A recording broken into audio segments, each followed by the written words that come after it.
voici l'histoire du bousier.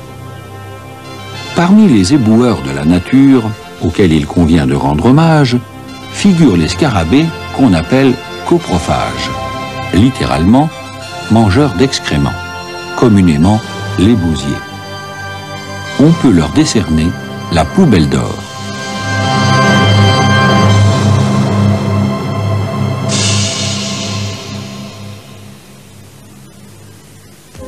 Les bousiers américains sont les plus design.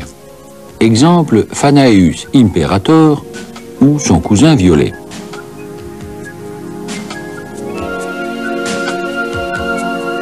Le plus grand d'entre eux est africain, 40 mm de long, équipé pour le traitement des bouses d'éléphant. Mais le plus illustre des bousiers, c'est le scarabée sacré, celui que les Égyptiens avaient divinisé sous le nom de Khépère et qu'on retrouve en bijoux au bras des pharaons.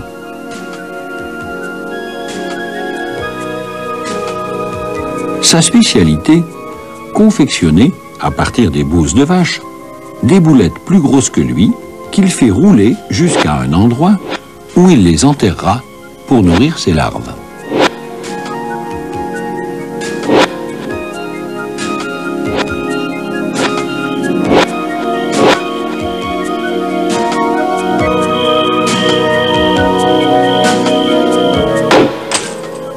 Or, depuis toujours, en Australie comme partout ailleurs, la nature avait prévu des bousiers. Ces bousiers-là étaient spécialisés dans les crottes de kangourou. La crotte de kangourou est modeste et se rencontre de loin en loin, étant donné que le kangourou fait des bonds. Elle est facilement récupérée par le bousier local qui a suivi l'évolution du kangourou.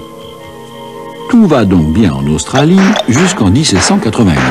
À ce moment, arrivent l'homme et la vache. Le kangourou n'insiste pas. Il reflue vers les zones arides, laissant derrière lui son bousier. Cependant que les pâturages australiens se couvrent de bouses de vache à la cadence de 450 millions de bouses par jour.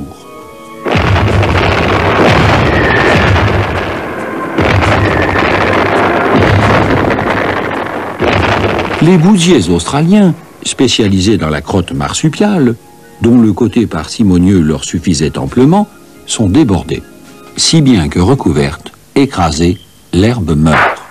En 1978, les autorités australiennes estiment la surface de pâturage perdue sous la bouse de vache à 1 million d'hectares par an.